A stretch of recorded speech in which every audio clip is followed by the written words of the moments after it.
देश के महनीय अभूतपूर्व राष्ट्रपति एपीजे अब्दुल कलाम जिंदगी की लड़ाई हार गए थे, एनडीए में सेलेक्ट नहीं हुए, केवल देहरादून तक जाने के पैसे थे, लौटने के पैसे नहीं थे। आप में से कितने लोग ऋषिकेश गए, हाथ उठा के बताइए। बहुत लोग गए हैं। अब की बार दोबारा जाओ या नए लोग जाओ तो देखना, वहां शिवानंद आश्रम है। उस शिवानंद आश्रम के पास एक बड़ी शिला है, नीचे माता गंगा बहती है।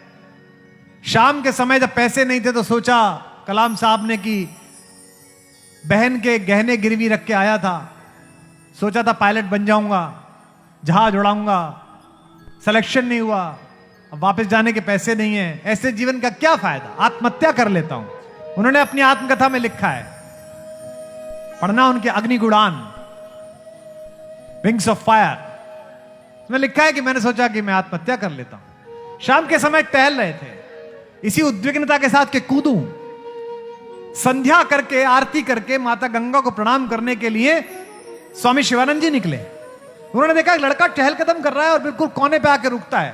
पुराना अनुभव, ज्ञानी आदमी, तपस्वी संत पहचान गए। बोले बेटा एक सेकंड रुक, यहां प्रणाम महाराज। क्या हुआ बेटा, यहां से कैसे घूम रहा है, गिर जाएगा, नीचे गंगा है। आंख में आंसू आ गए। स्वामी जी ने कंधे पे हाथ रखा, बेटा क्या बात हो गई, कहां से आए हो?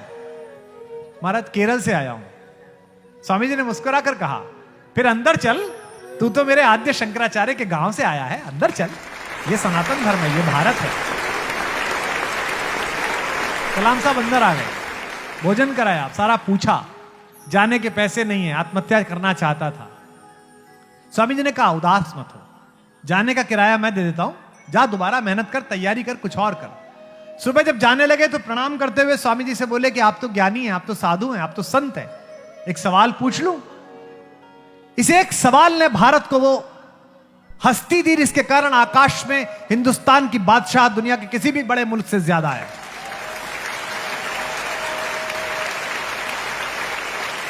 इतनी नई कंपनियां अमेरिका खड़ा नहीं करता जितनी हम मिसाइल फेंकते हैं आकाश में। पूरी दुनिया किराए पे मिसाइल फेंकवाने आती है हमसे, श्री हरिकोटा से।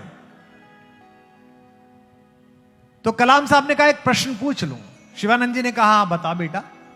कलाम साहब ने कहा कि आप तो सब कुछ देख रहे हो, मेरा सिलेक्शन क्यों नहीं हुआ?